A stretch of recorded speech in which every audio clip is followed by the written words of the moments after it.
저는 재작년에 결혼한 30대 초반의 여자입니다. 중간다리 역할 못하는 남편, 그리고 되바라질 대로 되바라진 한 살 연하의 신우. 거기에 한술 더 뜨는 시모 사이에서 갈등하고 참고 버티다가 결국에는 이혼까지 생각하게 되고 말았네요. 이제 와서 정말 한 가지 다행인 건 결혼 생활 2년 동안 아직 아이를 만들지 않았다는 거고, 그 덕분에 뒤돌아볼 것도 없이 홀가분하게 이혼할 수 있을 것 같습니다. 신우와 시모 때문에 아무리 힘들고 스트레스를 받더라도 저희 남편이라도 가운데서 중심을 잡고 자기 역할을 제대로 해줬다면 아마도 일이 이 지경까지 오지는 않았을 것 같아요. 시댁은 저희 집에서 겨우 10분 거리 정도로 가깝게 지내고 있습니다. 결혼 전 신혼집 구할 때 시댁에서 겨우 3천만 원 보태주시면서 무조건 시댁 근처로 집을 얻어야 한다고 우기셔서 그 당시에는 어쩔 수 없었어요. 지금 와서 생각해보면 차라리 그 3천만 원 안 받고 원룸에 살더라도 시댁에서 최대한 멀리 떨어진 동네로 이사를 가던지 시모랑 멱살을 잡고 싸워서라도 제가 원하는 방향으로 끌고 나갔어야 했는데 사실 이제 와서 후회해봤자 늦었죠. 결혼하고 신혼 초반에는 의외로 조용했어요. 시댁과 가까이 사는 것이 조금 걱정되긴 했는데 의외로 6개월 정도는 부르지도 않고 저희 집에 찾아오지도 않고 건드리질 않더라고요. 하지만 반년이 지나자마자 본색을 드러내듯이 시댁 새 식구들이 우리 집 비밀번호를 마음대로 누르고 집에 쳐들어오는 건 기본이었고, 특히 셋 중에 가장 문제가 많은 건 신우였는데 저와 남편이 출근한 빈집에 맘대로 들어와서 제 물건을 마음대로 만지고 심지어는 옷까지 몰래 입고 갔다가 걸린 적도 수차례입니다.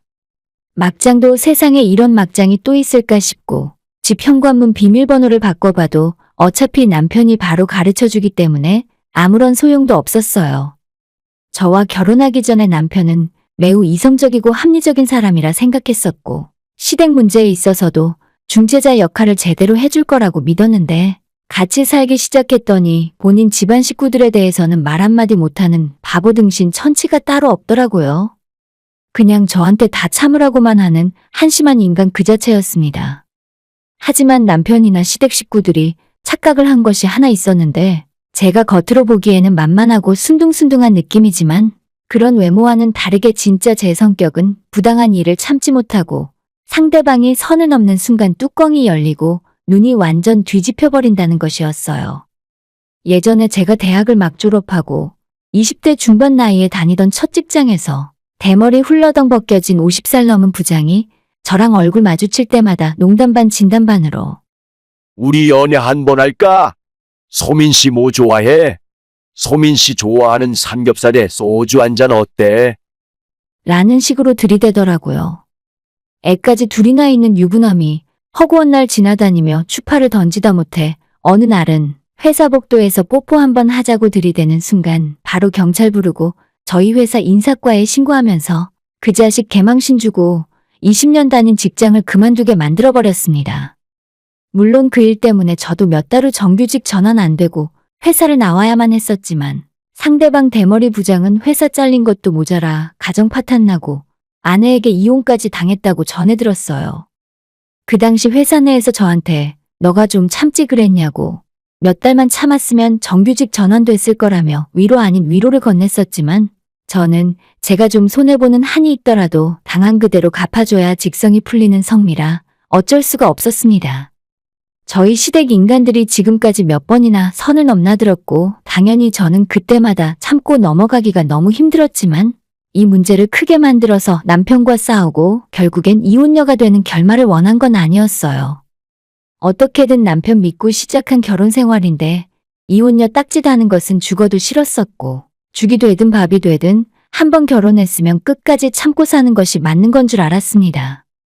만약 연애를 하는 중에 이 집안 식구들의 본성을 알았다면 당연히 결혼까지는 절대 생각하지도 않았을 텐데 나 하나 기분 나쁘다고 남편과 싸우고 이혼해버리기에는 저희 친정부모님이나 친척들 얼굴 볼 면목도 없었고 한 칼에 끊어내기에는 너무나도 머리 아프고 복잡하게 얽혀있는 것들이 많았어요. 다른 건 몰라도 우리 집에 함부로 쳐들어와서 물건에 손대는 일은 막아보려고 남편을 앞세우고 시댁 쳐들어가서 겨우겨우 그것만큼은 막았습니다. 남편은 원래 본인 여동생에게 관대한 사람이라 신우가 뭔 짓을 하건 신경 쓰지 않았는데 한 번은 새로 사서 한 번 입지도 않은 코트를 신우가 몰래 입고 나간 것 때문에 제가 남편에게 며칠 동안 잔소리하고 이 도둑년을 경찰에 신고해버리겠다 했더니 저랑 같이 시댁 찾아가서 코트 찾아오고 신우에게 다신 우리 집 출입하지 말라고 경고했어요. 그 정도 상황인데도 불구하고 시모랑 시부는 끝까지 자기 딸 잘못은 없고 저보고 물건 간수 제대로 하라며 눈을 부릅뜨고 받아치더라고요. 아니, 제가 길바닥에 옷을 내버려 둔 것도 아니고 내 집 내 안방 옷장에 잘 넣어놨는데 여기서 뭘 더 어떻게 간수를 똑바로 하나요? 집안 쳐들어오는 건 하도 제가 난리를 치고 화를 냈더니 더 이상 그러진 않았는데 그날 이후로 완전히 눈밖에 나버렸는지 시댁 식구들이 제 얼굴만 마주치면 시비를 걸어대고 열받게 합니다. 어느 날 시댁에서 저녁 먹으러 건너오라 해서 억지로 남편과 함께 간 적이 있었는데 식사를 차리기도 전에 신우가 사과랑 배를 쟁반에 담아서 내오더니 대뜸 저보고 과일 한번 깎아보라 하더라고요. 지금까지 결혼하고 나서 과일 깎는 모습은 한 번도 본 적 없다면서 신부 수업은 제대로 하고 온 건지 확인해 봐야겠답니다. 저보다 나이도 어린 신우의 돌발 행동 때문에 순간 욱하는 마음이 올라와서 나는 과일 같은 건 먹고 싶지 않으니 먹고 싶으면 너가 직접 깎아 먹으라며 쟁반을 밀어놓고 쳐다보지도 않았어요. 당연히 시부모는 그런 모습을 안 좋게 보셨지만 저는 이미 아무런 상관도 안 하는 상황이었죠. 어차피 망할 대로 망해버린 관계가 다시 화해하고 잘 풀릴 수 있을 거란 기대는 애초에 하지 않고 살았거든요. 시댁에서 제가 신우에게 그렇게 무시당하는데도 한마디도 안 하고 나서지 않던 남편이 저녁에 집에 오자마자 그거 과일 한번 깎아주는 게 뭐가 그렇게 어렵냐면서 별것도 아닌 일로 가족끼리 기분 상하고 하지 않아도 될 분쟁을 만든다며 제 성격이 너무 드세고 피곤하다 하더라고요. 처음부터 신우가 좋게 부탁을 했더라면 제가 안 해줬을 이유가 없죠. 어디 한번 얼마나 잘 깎는지 두고 보자는 식으로 팔짱을 딱 끼고 쳐다보고 있는데 그 재수없는 신우 면상에 쟁반을 집어던지지 않은 것만 해도 저는 시부모 앞에서 많이 참았다고 생각해요. 남편이 하는 소리에 저도 마음이 상해서 말다툼이 시작됐고 결혼하고 나서 처음으로 서로가 서로에게 소리를 지르고 감정이 폭발했었던 날이었습니다. 남편에게 너무 실망했었고 결혼 생활 그만하겠다고 친정갈 짐 싸고 있었는데 남편이 미안하다며 무릎 꿇고 싹싹 비는 바람에 그땐 그냥 그렇게 넘어갔었어요. 한번 그렇게 크게 싸운 뒤로 남편의 태도가 조금 달라진 것 같았었는데 원래 갖고 있던 성격 자체가 바뀐 건 아니라서 얼마 못 가 예전과 똑같이 돌아가더라고요. 마치 터지기 직전에 시한폭탄처럼 위태로운 결혼 생활을 이어가고 있었는데 얼마 전 시아버지 생신 때 쌓아놨던 감정이 폭발하면서 미련 없이 털고 끝내기로 했습니다. 미우나 고우나 시부모라서 생신 때 선물을 뭘 챙겨드려야 하나 고민하다가 막상 생각해보니 아버님이 뭘 좋아하는지도 모르겠고 남편에게 물어봐도 대충 용돈이나 드리고 끝내자 해서 봉투에 50만 원 넣어서 가져갈 생각이었죠. 시댁 사람들은 평소에도 시부모의 결혼기념일이나 생일 같은 집안 행사 때마다 저를 들들 볶아대며 괴롭혔는데 제가 큰 마음 먹고 용돈 봉투를 건네주더라도 너희 친정에는 얼마나 줬길래 나한테 이런 큰 돈을 주는 거야? 라고 말할 정도로 모든 것을 삐딱하게 바라보셨어요. 남편이랑 제가 맞벌이하고 돈 관리도 같이 하면서 살고 있었는데 아무려면 제가 우리 친정 부모님에게만 용돈을 몰래 더 드렸겠어요? 시부모도 기본적인 말투가 저런 식인데다 옆에 있는 신우는 반말과 존댓말을 반반씩 섞어가면서 깐족거리는데 진짜 온 식구가 비호감이라는 말이 딱 어울리는 가족이에요. 아무튼 이번 시아버지 생신에도 용돈만 주고 끝내려고 했는데 아버님 생신 며칠 전에 신우한테 전화가 오더니 아빠 생신 선물로 뭘 해줄 거냐 묻더라고요. 이번에도 무슨 대답을 하던 꼬투리 잡아서 신경을 긁어댈 모양이구나 생각이 들어서 선물은 아직 못 골랐고 마땅한 것이 없으면 용돈을 드릴 생각이라 했더니 그럴 줄 알았다며 비아냥대기 시작했어요. 새언니가 우리 아빠한테 별 관심 없을 줄 알았어요. 아빠 선물은 그냥 내가 골라서 살 테니까 지금 당장 나한테 100만 원 입금해줘요. 라고 하더군요. 저희 집이나 시댁이나 형편이 여유 있는 부자들도 아닌데 시아버지 생신 선물로 누가 100만 원이란 거금을 쉽게 쓸 수가 있겠습니까? 조금 과한 것 같다고 나는 애초에 용돈으로 50만 원 정도 생각하고 있었고 우리 부부 벌이에 이 정도도 많이 쓰는 거라고 했더니 우리 오빠가 돈 잘 벌지 않아요? 두 사람 맞벌이해서 버는 돈은 대체 어디에 쓰는 거예요? 라며 저한테 살림 똑바로 못하는 사람이라는 누명을 씌우려 들더라고요.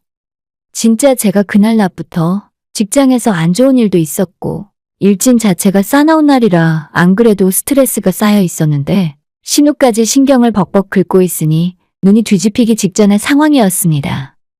그래도 저는 끝까지 참고 일단 50만 원이건 100만 원이건 저녁에 집에 돌아가서 남편한테 상의해보고 결정하겠다고 이야기를 했더니 언니, 나이가 지금 몇 살인데 그런 것 하나 혼자서 결정을 못 내려요?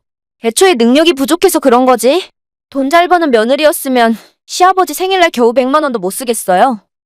라고 하길래 제가 2년 만에 처음으로 신우에게 쌍욕을 퍼부었어요.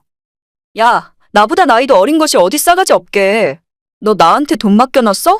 신우라고 지금까지 오냐오냐 참고 있었는데 너 지금 어디야? 실제로는 중간에 욕도 좀 들어가면서 결혼 생활 동안 참아왔던 스트레스를 풀고 있었는데 전화기 너머로 익숙한 목소리가 들리더라고요.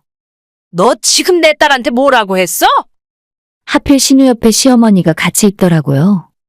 시모가 전화 넘겨받아서 어딜 함부로 쌍스러운 소리를 하냐고 너희 집에서 가정교육을 그렇게 받았냐며 부모님까지 들먹이며 욕을 하셨어요. 저를 가만히 안 두겠다며 오늘 저녁에 저희 집으로 찾아오겠다 하시길래 그러시라고 대답하고 전화를 끊어버렸어요. 회사에서 나머지 오후 업무를 보고 있었는데 시모와 한바탕 했다는 소식을 저희 남편이 전해 들었는지 저보고 이유 불문하고 무조건 무릎 꿇고 싹싹 빌라 하더라고요. 우리 엄마 성격 장난 아니야. 지금 완전 열받았던데. 당신 대체 뭐라고 했길래 우리 엄마가 이래. 일단 무조건 잘못했다고 빌어. 무릎 꿇고 싹싹 빌고 용서해달라고 해.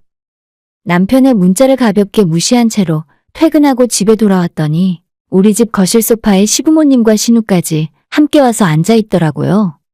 저보다 먼저 퇴근해서 집에 도착한 남편은 마치 지가 죄인이라도 된 것처럼 고개를 푹 숙이고 있었고 저는 당연히 잘못한 거 하나 없으니까 빳빳하게 고개 쳐들고 어디 한번 해볼 테면 해봐라는 식으로 당당하게 서 있었어요. 누가 먼저랄 것도 없이 시모와 신우가 입을 열자마자 난생 처음 들어보는 쌍욕이 쏟아지면서 가정교육까지 운운하고 저희 부모님이 저를 잘못 가르쳤기 때문에 다시 반품을 해야 한다는 소리까지 하시더라고요. 저는 아무 소리도 안 하고 두 사람이 왈왈 지는 모습을 지켜보고만 있었는데 신우가 제게 너 진짜 이혼당하고 싶어? 우리 오빠도 너 같은 여자랑은 더 이상 못 살겠대. 라고 말하며 제 머리를 툭툭 치기 시작했는데 저도 거기에서 또다시 눈이 돌았어요. 그전까지는 한마디도 안 하고 가만히 보고 있기만 했었는데 신우가 제 머리를 건드리자마자 머리채를 휘어잡아서 때리기 시작했고 깜짝 놀라 본능적으로 같이 달려든 신우가 저를 붙들고 늘어지면서 손톱으로 할퀴어 놓더라고요. 그래서 저도 제 팔에 생긴 상처만큼 신우의 얼굴에 똑같은 상처 만들어줬어요.